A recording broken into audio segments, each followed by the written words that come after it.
अमित शाह कह रहे हैं कि आप लोग तो राजनीति कर रहे हैं सुरक्षा के मामले में।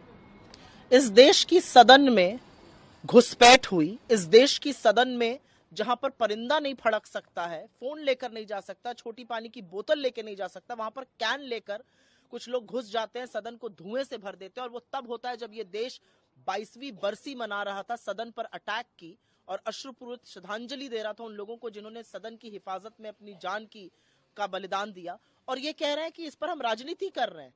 किस बात का इंतजार करें? क्योंकि अनहोनी हो जाती, ईश्वर की कृपा थी कि कोई अनहोनी हुई नहीं, लेकिन इस तरह की जो सेंधमारी सुरक्षा में हुई वो सरकार की विफलता दिखाती है। और अपनी विफलता को छिपाने के लिए आप विपक्ष को ब्लेम करिएगा, अपनी सुरक्षा की विफलता को छुपाने के लिए आप विपक्ष के सांसद को निलंबित करिएगा, लेकिन अपने एमपी के खिलाफ कोई कार्रवाई नहीं करिएगा जिसके चलते वो लोग अंदर आए। अगर अनहोनी हो जाती तो राष्ट्रीय सुरक्षा के साथ तो दगा आपके एमपी ने किया, उसका निलंबन नहीं, उसका निष्कासन होना चाहिए। और आज ये पूरा देश ये सोच, तो कोई अमित शाह जी होम मिनिस्टर आके क्यों रिस्पांस देंगे?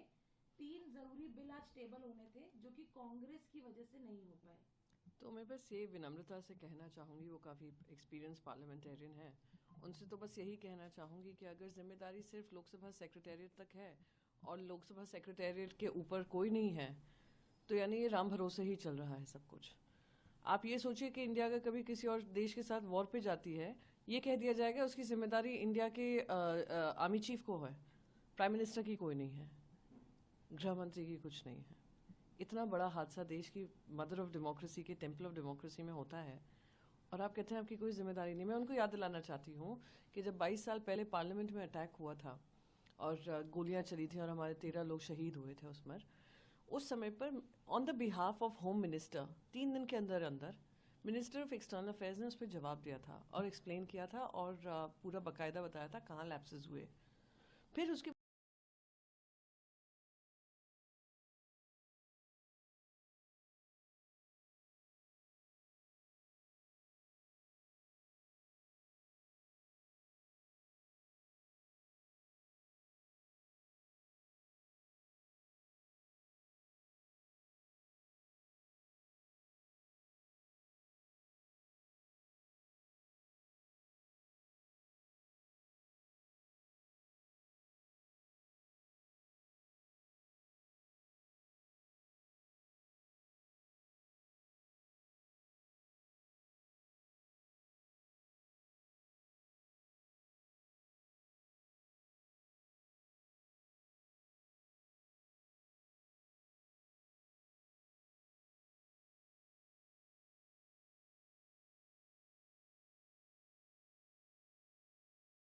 दिया होता, किसानों पे दिया होता, महंगाई पे दिया होता तो हम स्वागत करते। उन्होंने ऐसा बयान दिया है जिसको साबित कर दिया कि मध्य प्रदेश में विकास दुर्भावना चलेगी। बस यही एक चीज समझ में आती है, इसके अलावा कुछ नहीं। और आदेश कोई नया नहीं है, सुप्रीम कोर्ट की गाइडलाइन का मैंने भी अध्ययन करा है।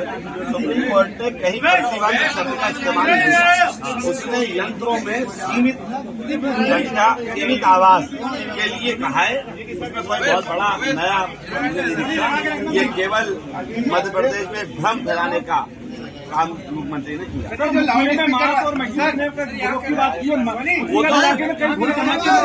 तो पहले से भी लोग ढकने की बात होती है, तो कौन सा नया काम हो गया? तो नियम है, नगर पालिका नगर निगम का कर्तव्य, कौन सा मुख्यमंत्री ने बड़ा नया काम कर दिया? ये सिर्फ ढोंगे, इसके अलावा योगी आदित्यनाथ के कदमों पे चलने की कोशिश कर रहे हैं, क्या लगता है? मुझे तो लग रहा है उनकी भी नहीं कर पा रहा है, केवल ढोंग कर रहा है। ठीक है।